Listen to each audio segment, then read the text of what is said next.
Welcome to another Melvin Nicholson photography video. Today I'm going to be unboxing the Canon R7. Now I put a pre-order in May last month.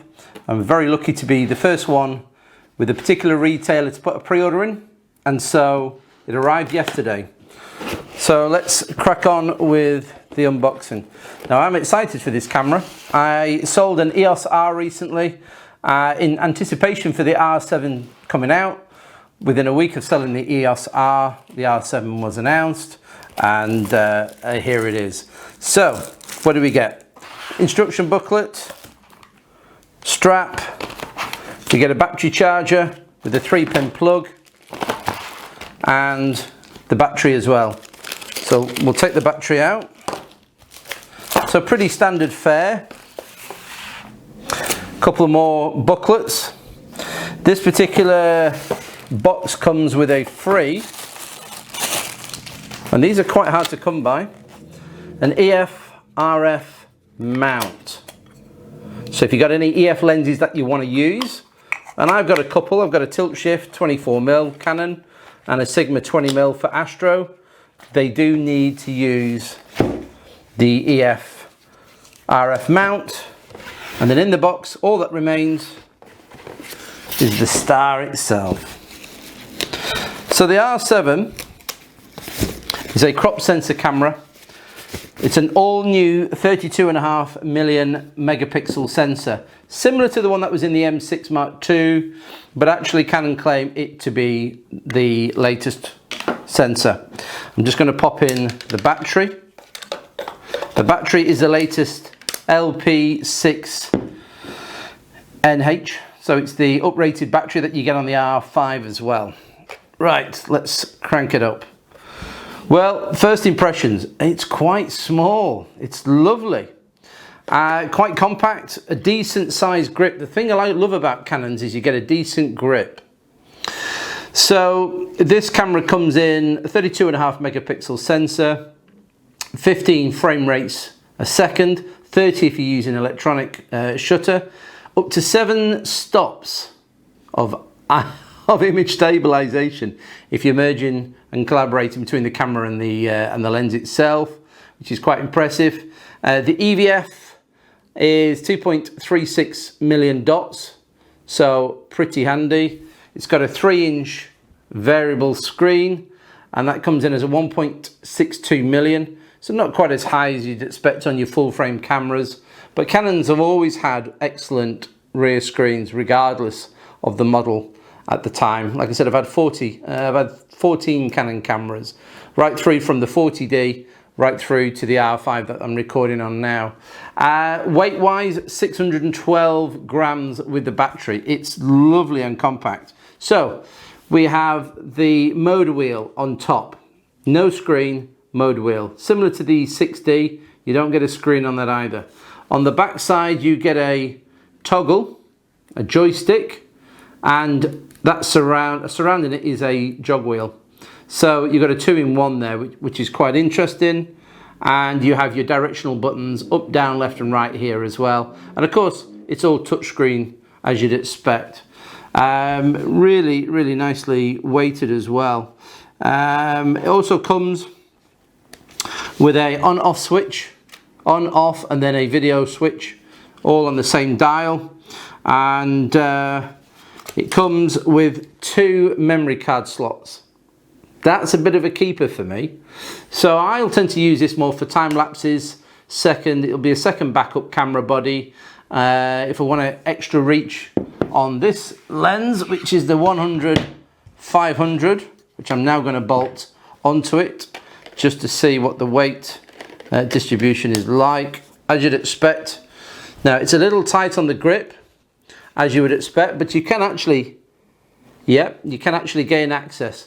Because the grip itself, if you look underneath, is recessed here, you can actually just about get your fingers in. There's a slight gap for me, but if I had to handhold this would be absolutely fine.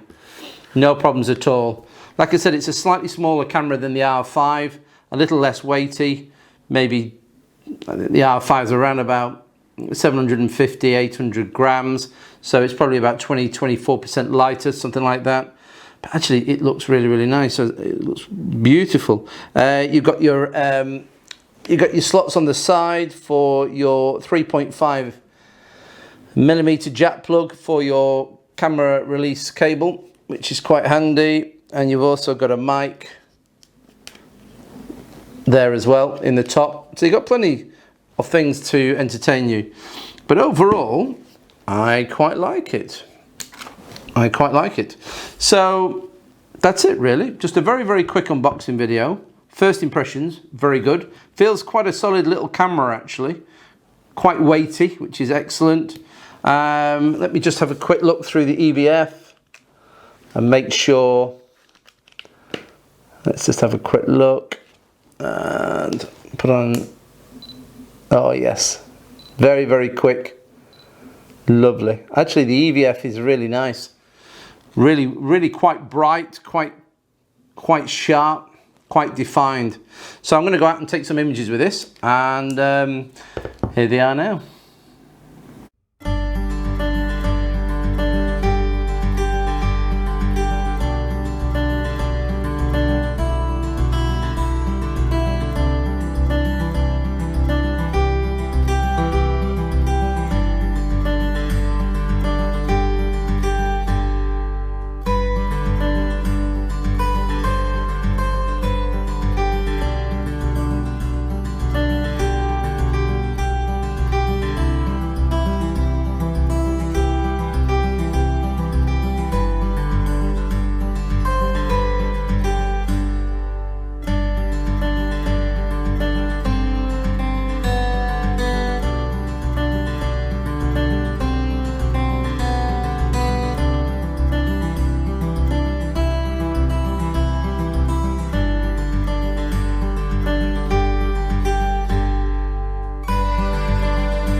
So I thought I'd finish this video off, having used the R7 for a weekend. Thought I'd give you my thoughts on first using it. Well, I'm happy to say, no surprises. This is my 15th Canon since 2008, and the thing I love about Canons is that they're very consistent. The menu is consistent, the features that they have, the way it works, the way that you navigate the menu, and all the functionality on the buttons and the layout and the ergonomics, perfect, no problems at all. Image quality, very good. Really impressed with it actually. This is mated to a 24-105 RF lens. I've also got a 1435 f4 RF lens. I also use the RF 100-500, which is a new lens that I've got. That is exceptional. The images are so sharp. But yeah, I've been really, really impressed with the camera. Very easy to use. The ability to take shots of 2-3 stops underexposed to meter for the sky and make sure the sky's not blown out, and then recover the shadow detail is exceptional. As you've seen in the video, where I've demonstrated one image taken at 2 1/3 stops underexposed, simply brought out the shadows. Wow, amazing. And no noise. as you'd expect, absolutely no noise. Really impressed with the camera. Battery life, can't tell you. It's got the higher performance battery that you get in the R5, but really, yeah, excellent camera. Really very happy with it. It's light, it's compact, 612 grams, easy to use, decent size grip as well. One thing I did notice is that my three-legged thing, Roxy L bracket, does not fit.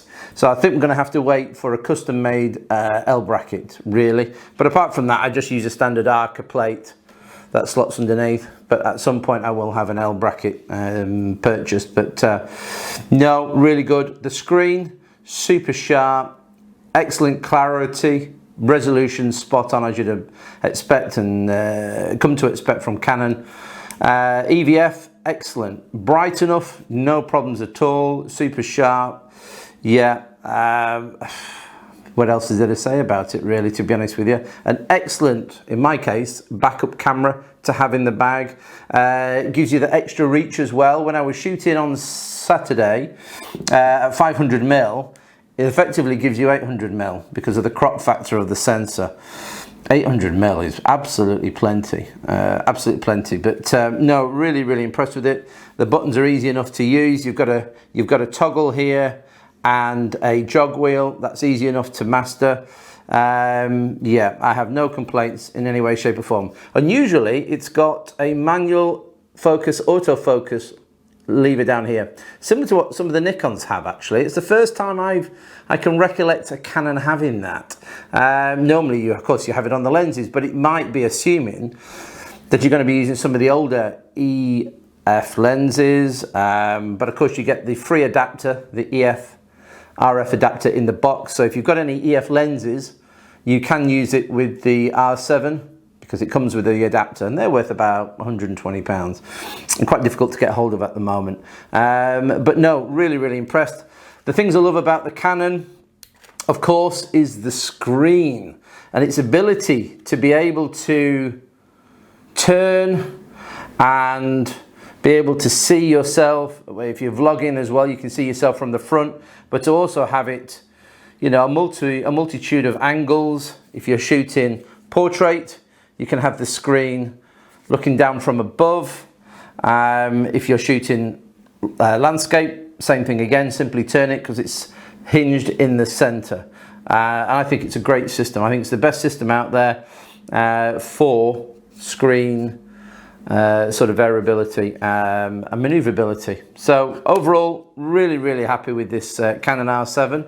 It will sit in the bag the next time I need to use it for time lapses, or if I need extra reach on a 500mm lens, I shall go to this. But yeah, really impressed. So go out and buy one when you can. Thanks for watching. See you later.